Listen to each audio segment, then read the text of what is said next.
Hello and welcome. In this video, we're going to be taking an in-depth look at the Roland MC-707. So on the MC-707, as you can see, every track has 3 control knobs. Now, when you load up a preset tone or drum kit or looper track, these will default to specific settings based on that preset. This is a great way to get hands-on with not only sound design for your sounds, but sequencing as well, and adding more movement to your sequences. Let's take a quick look at some of the features that we can access via the control knobs. So as you can see, every track on the MC-707 has 3 control knobs. Now, we can see on the silk screening that they're labeled filter, mod, and FX. When you load a preset tone or drum kit or looper track, these will usually default to whatever has been saved on that preset. Let's take a little listen to what we have on our bass part on track 2. So the top knob, filter, is defaulted to be controlling the cutoff of the filter. And of course, that is one of the most important aspects of synthesis sound design, is your filter and your filter cutoff. If we take a look at the mod, this is defaulted to a vibrato, and effects right now is defaulted to our reverb send. So we can hear we've got a nice long reverb on there. So having hands-on access to these parameters is really great for real-time sound design, especially when you have a sequence running. You can dial in the sound just the way you would like. Now, these knobs aren't locked into the parameters that are assigned on the preset. We can change what parameters are assigned to each of these knobs per track. The way we do that is by selecting the track that we're working with and pressing Knob Assign.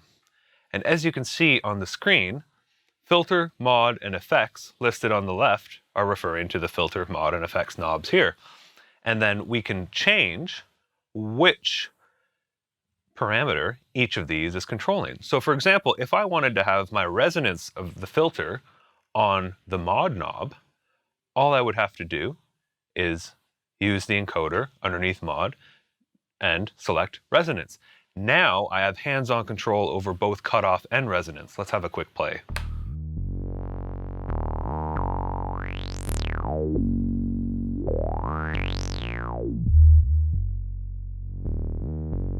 So choosing some of your favorite settings while you're designing your sound and making your track is a really good way to just have that nice hands-on sound design. And for the effects knob, having reverb send is nice. However, you might want to control something a little bit more extreme. Let's take a look at what else we have here. Octave shift is very useful. So if I wanted to change the octave while I'm working or while I'm performing,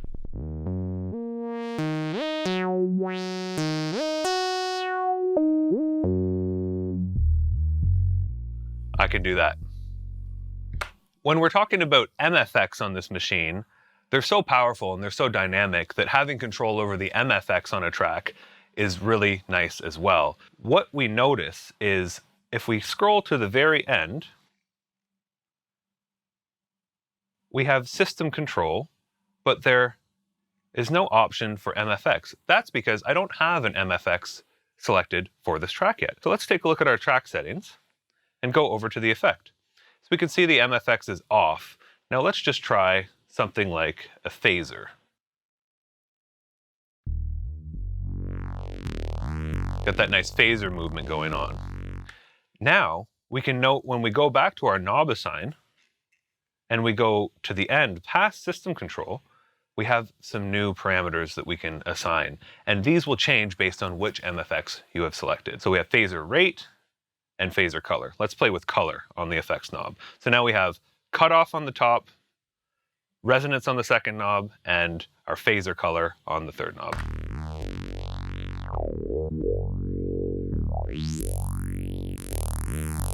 So that color is adding more of that phaser vibe. So once we have our control knobs set up the way that we want for our sounds, we can automate movement on those knobs in the sequencer. Every single control knob actually has its own sub-sequencer, its own sequencer lane where we can record information of movement or put it in manually. So let's take a look at how to do that. Let's start with the bass track that we're working with. I'm going to go ahead and make this a little bit longer so we can have a bit more movement. So I'm going to go Shift and Measure Edit, and I'm going to change the length. Here's a nice little shortcut for you as well. If you have a bar of sequence that you like and you want to extend it, instead of just having to rewrite it after you extend the length of your measure, if you hold Function while you're on the note menu and press Measure Over, we're duplicating. And I'll do that one more time. So I've duplicated first to 2 measures and then duplicated again to 4. So what I'm going to have is 4 measures of the exact same sequence. Perfect.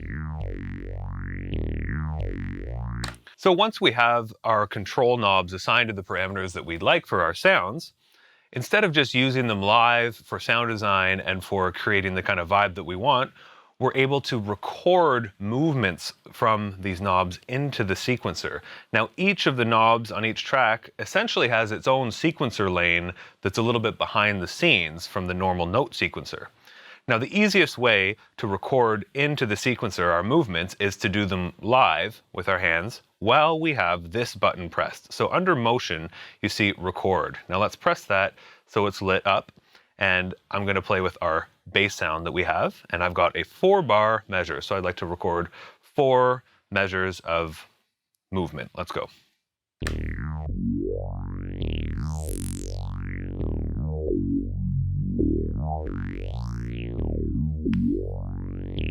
As you can hear, the movement that I did on that filter cutoff is now being played back.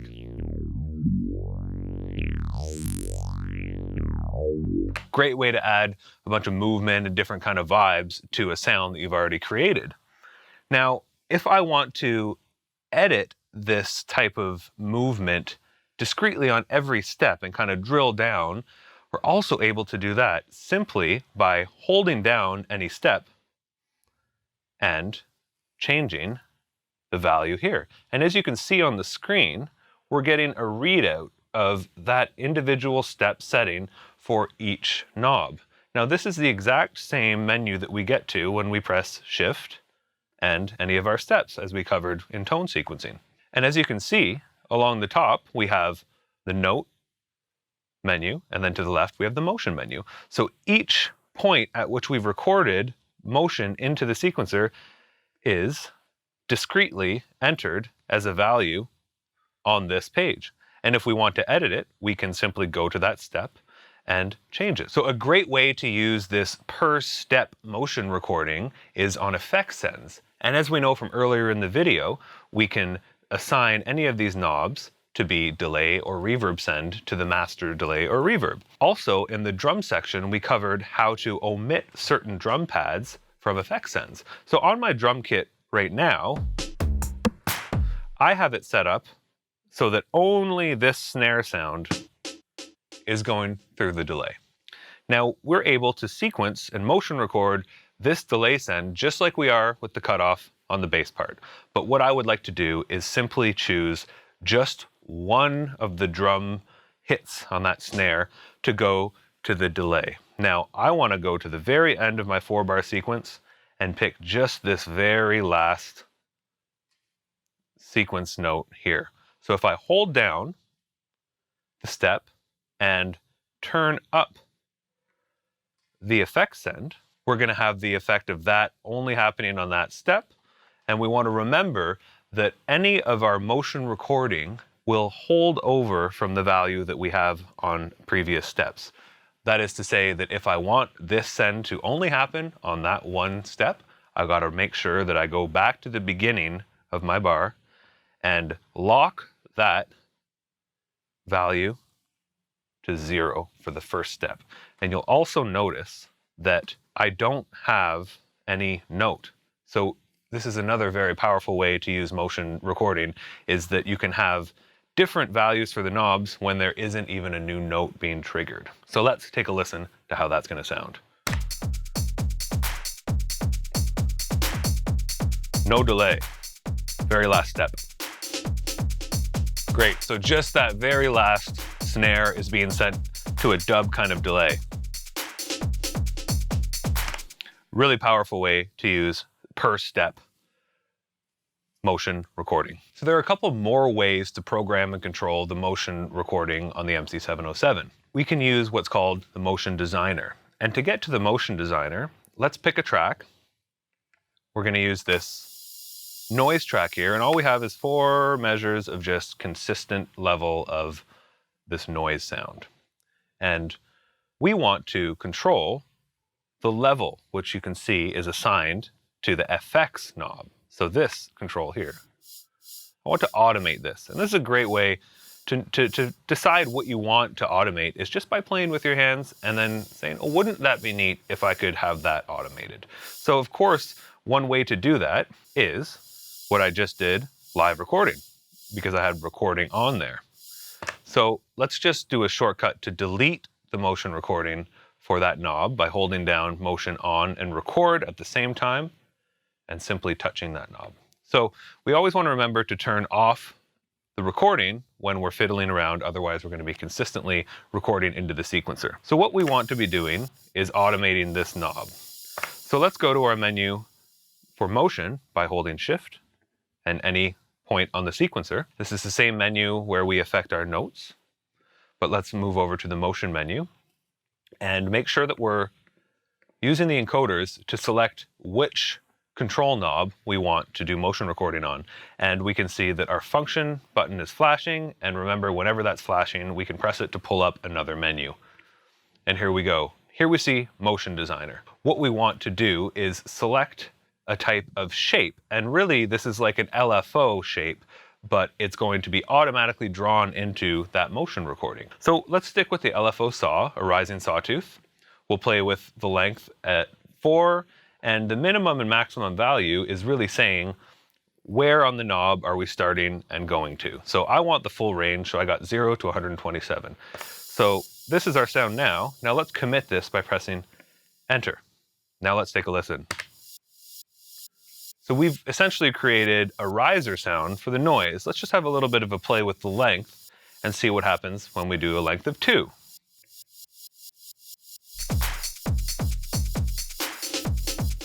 So this is great because it's automatically synced up with the tempo of our track, and we can change that length and just commit that into the sequencer, no problem. So you can also play with different types of shapes, sinusoidal shapes, squares, cosine, random even. And this is a really awesome way at random to get different types of sequences that you wouldn't have come up with. Because every time you press Enter, it's going to give you a new random motion sequence recorded in.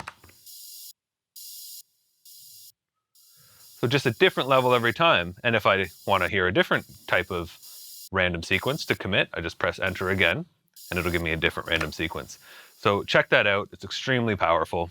Let's put it back to our initial sequence, which is a rising saw to give us that noise riser vibe. Perfect.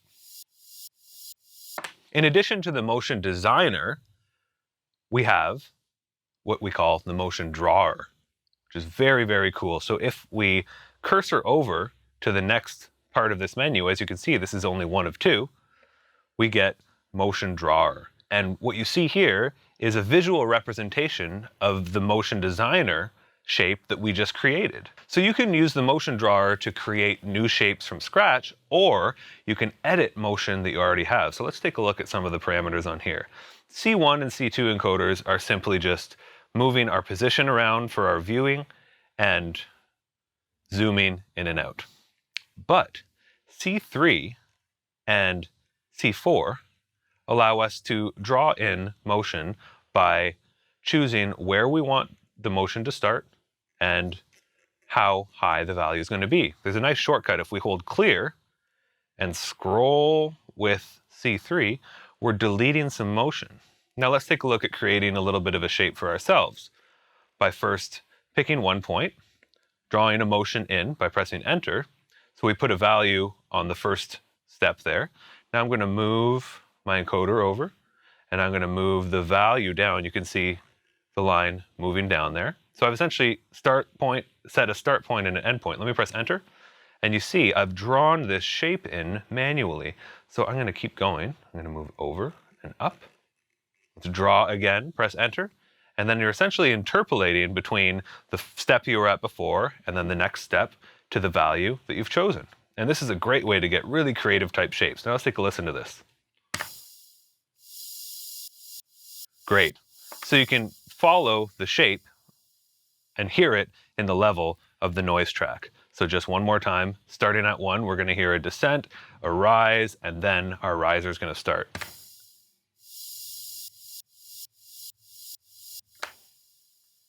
So on the MC-707, in addition to being able to use sounds that you already have saved to your SD card as the core sounds for tone tracks and drum tracks, you're able to sample in from external sources and immediately cut those samples up and apply them to your tone tracks or your drum tracks. So let's first take a little bit of a look at the main sampling menu. Now, we'll clarify that there are a couple different ways to get to the same menu, the easiest of which is by holding Shift and pressing record, and then we pull up our sample menu. Now, before we dig in, let's take a look at another way to get to that menu as well. And what that is when we're selected on a track, right now I've got a default project, so a drum track and a tone track, press select and press sound. Same menu where we load presets or presets from different projects or a WAV file as we showed earlier on. But at the very bottom, you'll also see record. And by pressing enter, this is taking us to the exact same menu. Now, whether I get to that menu via a drum track or a tone track doesn't make a difference because I'll have an opportunity later to choose where the sample is going. So if you start sampling something onto what you intended to be a tone track, like this, but you start getting a sound that you say, hey, that would be really great on a drum pad, no problem. You can still commit it to the drum pad from the same area. So let's take a tour of the different settings within the sample menu. So as you can see, we've got not too many options on the bottom, and they're quite straightforward. What the trigger option is telling the MC, when do I start recording? So do I want to start recording when I press enter and just record straight away? Do I want to start recording with the clock, so when I press play? Or do I want to start recording with a threshold? Now the threshold is a really great setting if you're recording a live instrument in that maybe it's not MIDI synced, or maybe a vocal or something like that, especially when it doesn't need to be in a specific time. If you're just doing a one shot, I could have this trigger set, and as soon as I press enter, it's waiting for the trigger. So a really nice way to have an external source set up, and as soon as you put some audio in from it, it's going to start recording, and then when you start recording, you stop whenever you would like. You'll notice when we change from clock to either enter or trigger,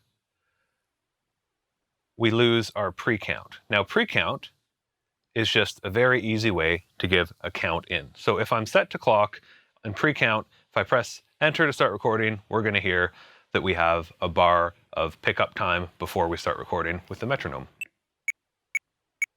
And now we're recording. As a note, if we want the metronome to continue throughout our recording, let's hold Shift and press tempo and make sure we just turn our metronome on. And now we'll see that when we're set to clock and pre-count and I press enter, when the recording starts, the metronome is still active. Now we're recording with our metronome. And I just press enter when the recording is over. Let's do it for real now. First thing I'd like to try is recording a single note from the JU06A just manually by using the built-in keyboard. As you can see, I can control the level of the input with the external in here. Now this is the same control as pressing input and turning our value encoder, but it's doubled here so I can control the level of my incoming audio. That's looking a lot better. It was a little too loud to start. So I think for this purpose, what I would like to do is set my recording to trigger. And of course, our recording source is telling us the same as our input settings that we looked at earlier in the video, where we're recording from. I have the JU06A still running into the analog external inputs on the back, and that's what I want to record. If I wanted to record from my PC, audio over USB, I set to PC, and of course, just like looper tracks, I can record from internal sources and resample from any track or the mix out. So now that I have my trigger set up where I want, and I have the sound that I would like to record, I'm going to go ahead and press enter. Now the MC-707 is waiting for a sound above the threshold to start recording, and I'm just going to record one nice long drone.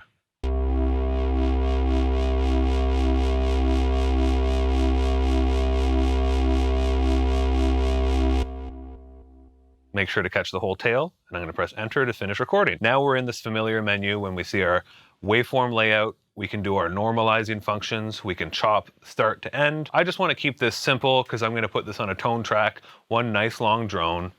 And the way that I load this into a track, as you can see on the top, we see load track 2. This is such a nice setting because, as I mentioned, if I recorded a sound initially intended for a tone track, I could change my mind and just select a drum track and put it onto any of the pads, which we'll go into more detail in a minute. But I want to load this into track 2. And as we see on the top, enter to load. It's loaded in, and this is going to be the same type of results that we got from creating our polyphonic synth earlier on in the video from our SD card samples. But now, as we can see, I've loaded this into the tone track, and I have a synthesizer, which first oscillator, if we look at our editing menu, is now set to PCM, user samples, and number 1 recorded sample, because this is the first sample that I've recorded on this project. So I just want to make a couple quick changes. I'm going to give a nice long release. I'm going to go up an octave and have a little bit of a play. Here's our sound.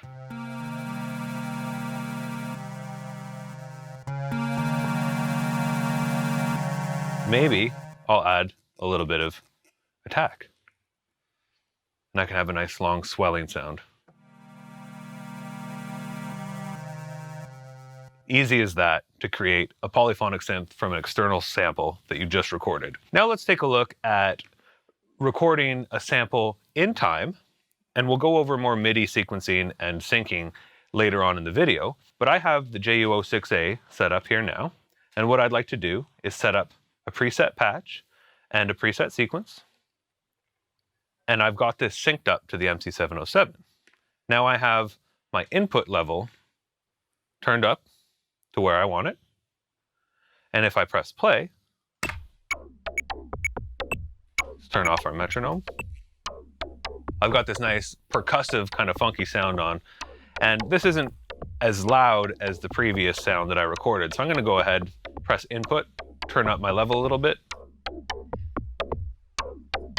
So now that I know that I've got this nice MIDI sequenced, synced up pattern here playing live on the JU06A, which I can edit in real time.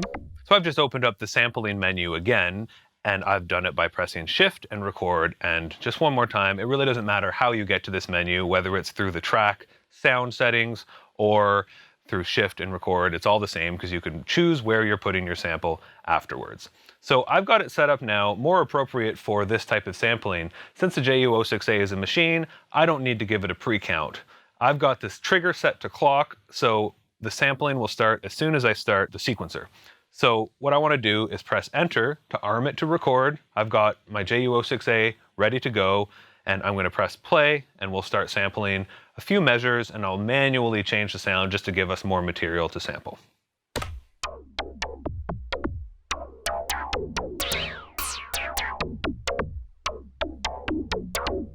Press enter to stop recording, and here we are back at our menu where we can see the waveform readout, and let's take a look at what we can do to get this chopped up and put onto some drum pads this time. If we move over to the second part of the screen, because we see there's an arrow on the bottom right, we see a few more options, and one of them is slice. Now, slice is going to automatically cut up our sample based on transients. And we have 3 different levels, essentially thresholds, for the transient slicing, the sensitivity. I'm going to go with hard, and I'm going to press the slice button. And as we can see on top, it's working to slice. And now we've got all these different slices. Preview on is going to allow us to hear every slice as we move through.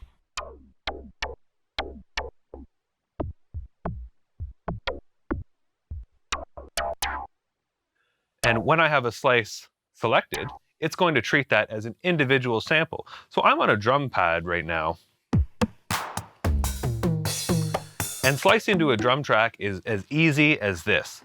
Simply find the sound that you would like, the position, choose a pad, and press enter. Easy as that. So as you can see, the sound that I had selected is automatically put onto that pad. Now let's choose a few different ones. I like that. Boom. And I'm going to select this pad here, press enter.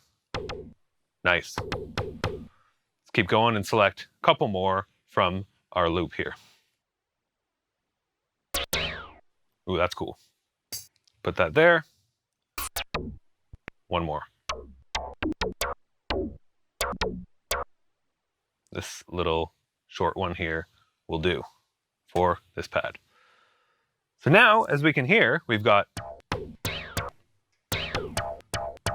our own custom instruments based on the samples that we just recorded in. Now, when I press exit, I have lost any of the samples that I didn't commit. Now, that's not a problem. If you want to see the samples that you've recorded into the MC-707 and committed, simply press Project, move over to Sample, and here we can see the samples that we've recorded. And now, if we want to take a look at them and preview them,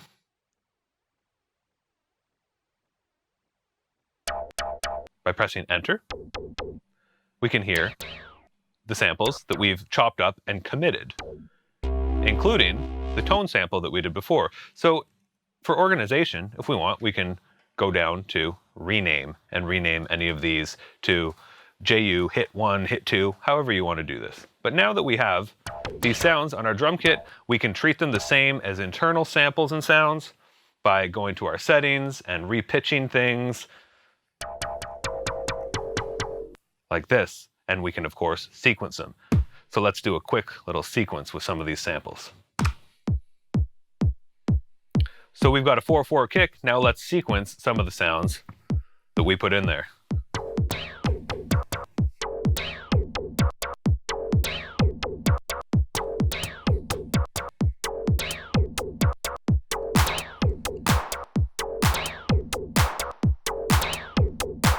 So just as quick as that, I've got a custom drum kit with some pretty interesting sounds that I just recorded. In addition to the drum sequence we've just created, let's make a quick sequence on our tone track. I'm going to quickly change up the nature of this sound, and I'm going to add a filter. So our oscillator is our sample, and we're throwing it through a JP filter.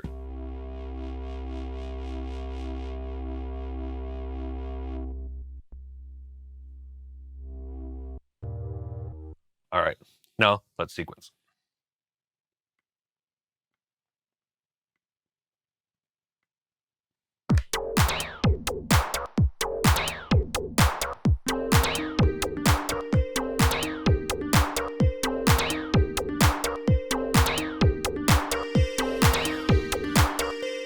So here's our tone track. The oscillator is a JU06A sample, and we've thrown it through a filter. Let's add a little bit of reverb, and quickly, a phaser. All right, so here's some material that we've created with our custom drum kit and our custom tone track. Now, if we want to take it one step further, remember in our sampling menu, we were able to resample from internal sources. So let's just set up one more track here. I'm going to make a drum track, just an initial drum track. And let's go back to the sampling menu and change our source to mix out, similar to what we did with loopers earlier on in the video. And I want this set to clock for trigger, no pre-count, again, because it's all internal. I'm going to press enter, and what I'm going to be doing is recording a sample of exactly what's coming out of the MC-707 as soon as I press play.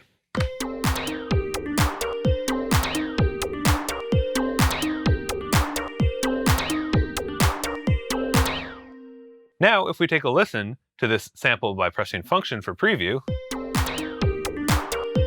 you can see that we've resampled what we've already made. So you can get to the level where it's almost like you're sampling a record and you have kind of a full mix that you're sampling and playing around with. And we can, of course, change our settings for slicing, just like we did with the simple percussion part, automatically slice that, and we'll have a lot more to work with in terms of sonic possibilities for chopping, filtering, and doing whatever we want to get more creative with this source.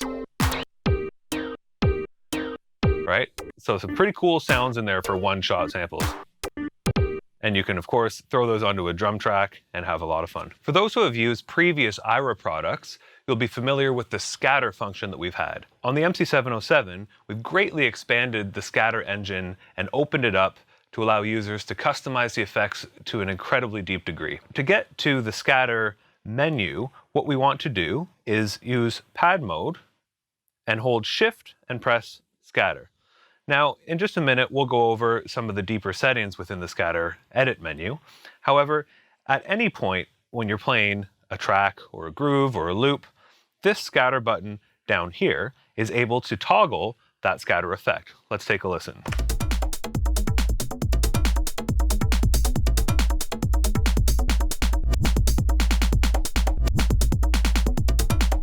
So right now, I have it in latch mode. So if I press scatter button, it'll introduce it until I press again.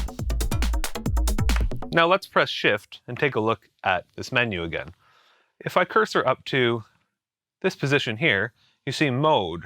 Now I can change it from alternate, which is at latch mode, to momentary. Now this gives a more kind of performance-oriented vibe to this effect, wherein I can just punch in the scatter whenever I want. Check this out.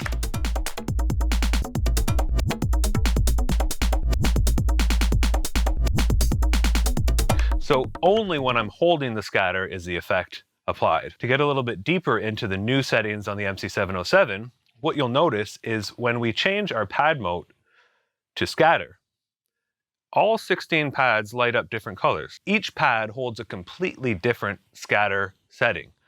So let's take a look at some of the presets.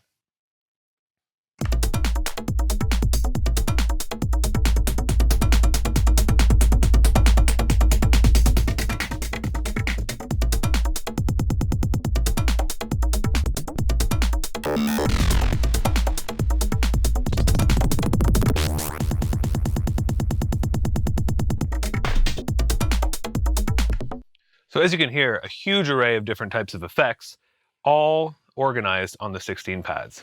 So let's jump over to the menu and take a look at what it takes to customize these effects.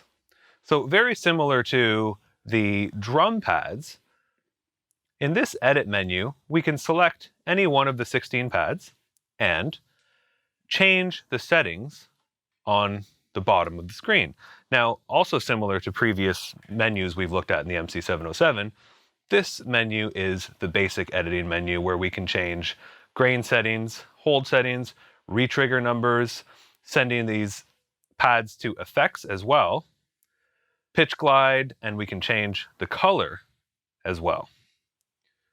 Reverse, so really top level, more basic settings.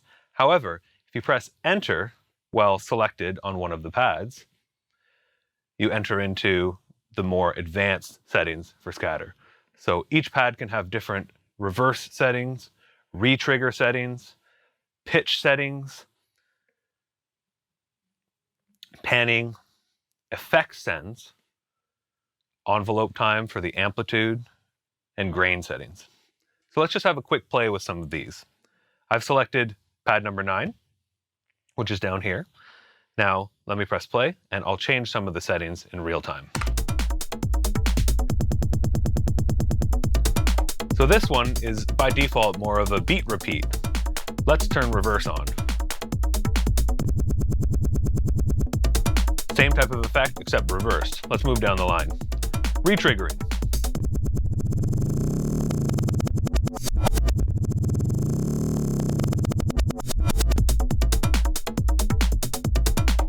Pitch effects.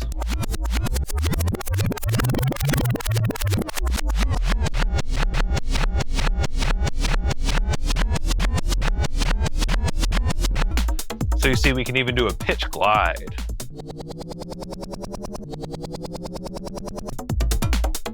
Moving on, panning effects.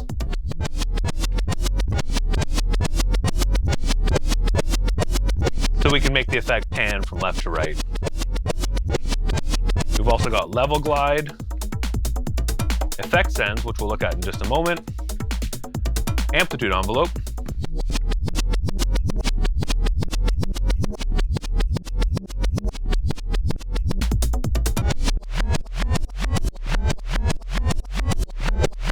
to get that swelling type effect, and then grain settings.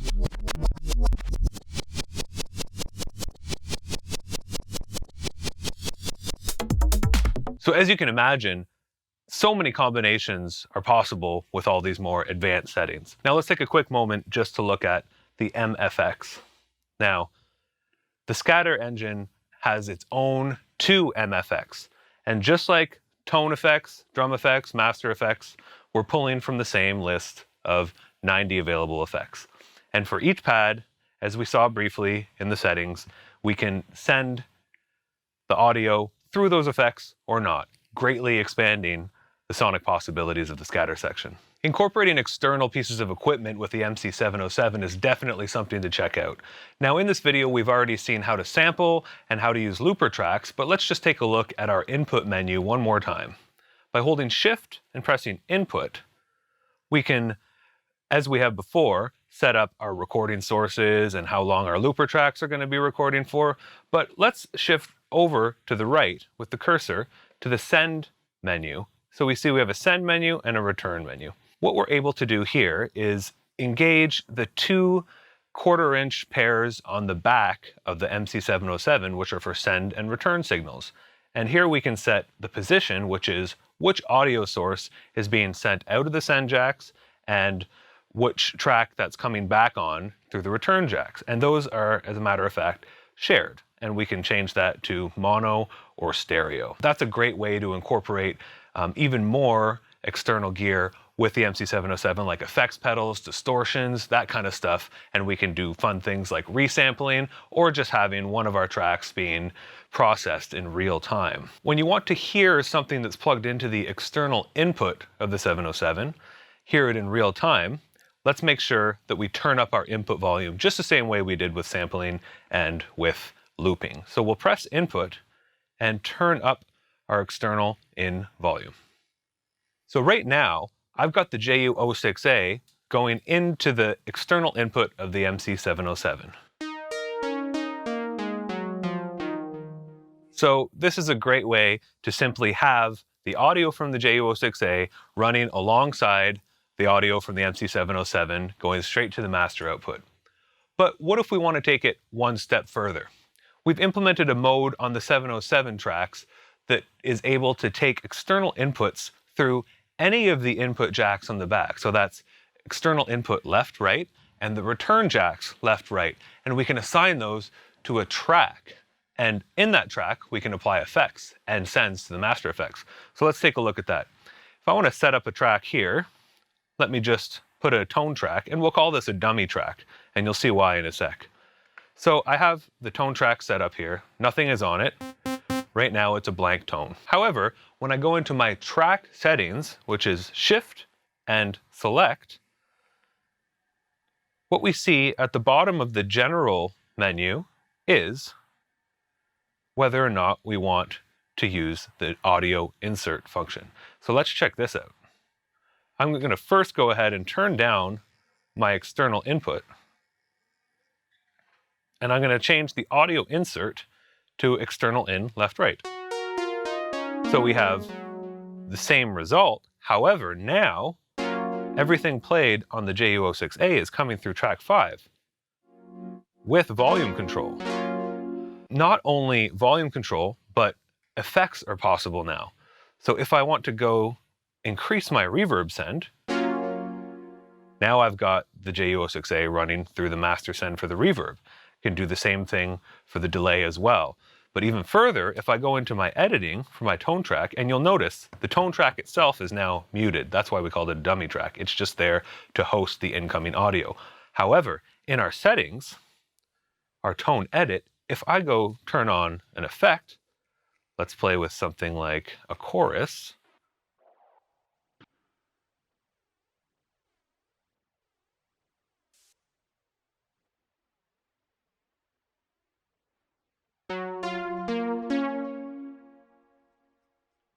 we can hear that the input is now going through the MFX of the track as well.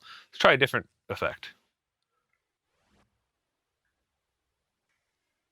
Maybe we'll try some tape echo. Nice. And I'll turn the effect off. There we are. With the options to assign these audio inserts to different tracks, you can actually have up to 4 mono channels of external audio, essentially turning parts of your MC-707 into a mixer with effects as well.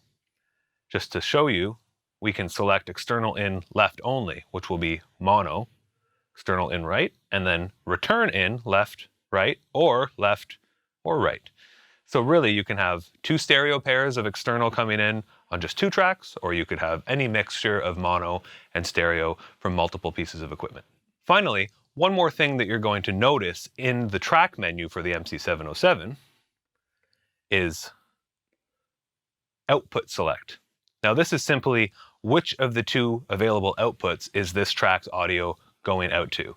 And the options are mix out, which is the master output going through the master effects, or assign out, which goes directly from the output of the track through the assignable outputs. So in addition to being a powerful sequencer for its internal sounds, the MC-707 can also externally sequence MIDI devices. Now let's take a look at how to get that set up. Right now, I've got the JU06A receiving MIDI in from MIDI out 1 of the MC-707. We know how to get our audio going, either by pressing input and turning up our external input, or, just as in the previous video, setting up a track to receive the external input. So let's do it that way. And we'll see why in just a moment. So shift, select on track 2, we're going to insert external left and right. And now the audio from our JU06A is coming through on track 2. And the reason I wanted this is because we're going to also use track 2 as a MIDI sequencer track for the JU06A. So let's jump into our main menu, our setup menu, and set up some MIDI channels. So by holding Shift and pressing knob assign, we go to our system settings, our utility menu. Let's select system settings, and on the MIDI tab, you'll see that we have some settings that are very important to controlling external gear. Now, MIDI sync output is for sending a sync signal out of any of the outputs, out 1, 2, or USB. So we can turn those on or off. MIDI sync at the top is whether or not the MC-707 will be responding to and synced to MIDI clock coming from the external devices that we have hooked up. The options for that are MIDI, USB, and internal or auto. Right now, what we want to look at is to make sure that MIDI sync out 1 is set to on if we want to use a sequencer built in to an external piece of gear. If you can see here, the sequencer starts to run on the JU06A while I press play on the MC-707. But for now, we don't want to use a sequencer on the JU06A. We want to use a channel on the MC-707. So let's get that set up. Every channel on the MC-707 can be set to a different MIDI channel. Now, mine's set to the default, and let's keep it that way. So channel 2 here is set to MIDI channel 2. And remember, this is under our system settings. So let's keep it that way, but we want to make sure that our external piece of gear, in this case the JU06A, is also set to channel 2. So let me do that really quick. System settings, channel 2. The next step is to make sure that we're transmitting MIDI in real time from channel 2 on the MC-707. So let's hold down Shift and press Select and move over to the MIDI tab. Now this MIDI tab is, again, under the track settings as opposed to our system settings. So we set up our MIDI channels in the system settings and our sync in the system settings, but on the track we want to make sure that we turn on TX MIDI, which is transmit MIDI out to out 1. Let's turn that on. And what we should see is the keyboard here controlling the JU06A. Perfect. This is exactly what we want. So now the MC-707 will be able to control the JU06A just like it would be controlling its internal sound. So let's just get a brief sequence going. As always, let's put down a 4/4 kick so we can have a reference for our time. Of course, you can use the metronome as well. And I'll set up a clip, and let's start to record.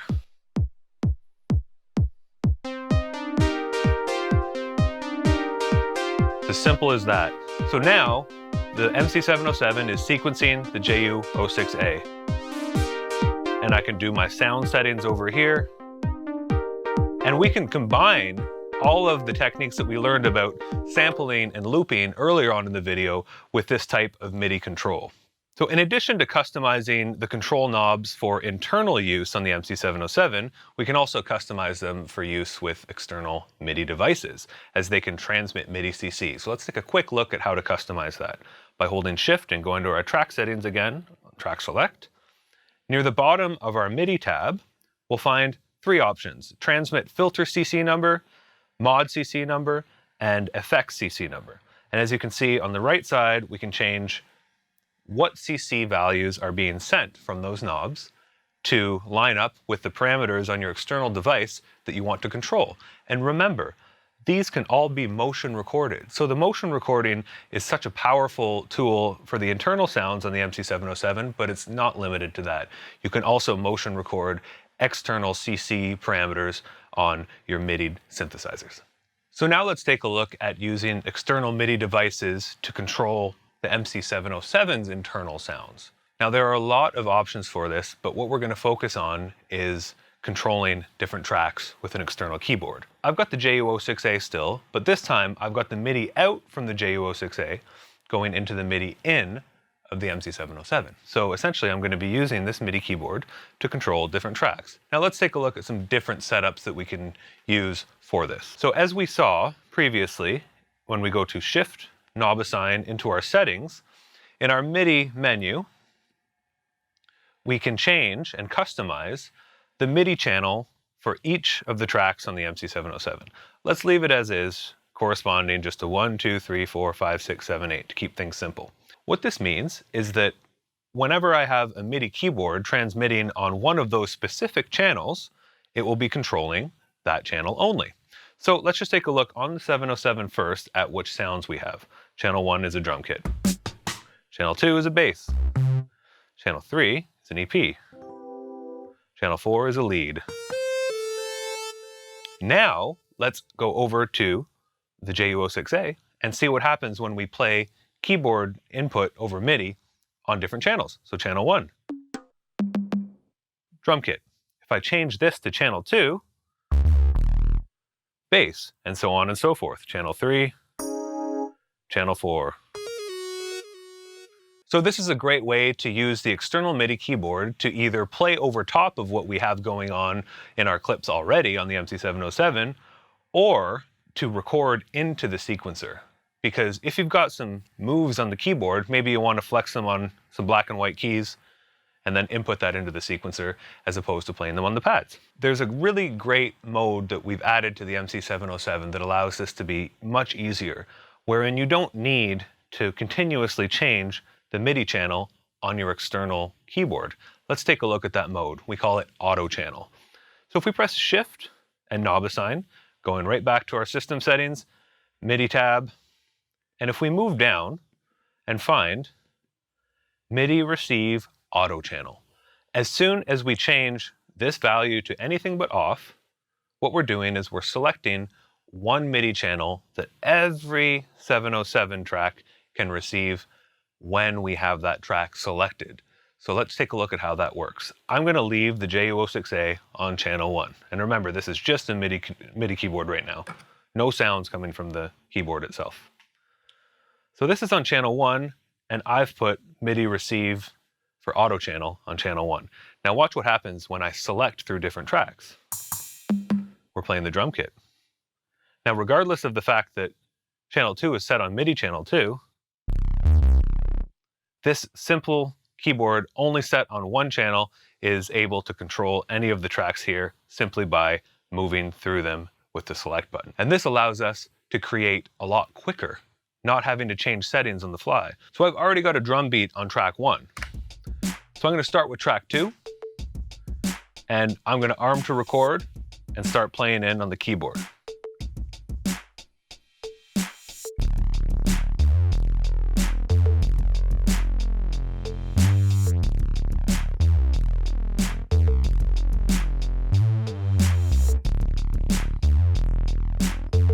Moving on to my next track, arm to record.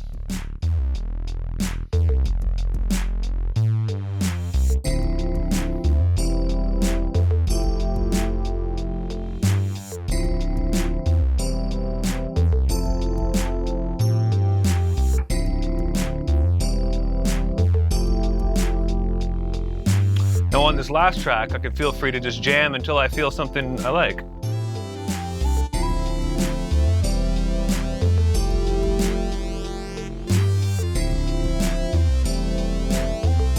I think I got it.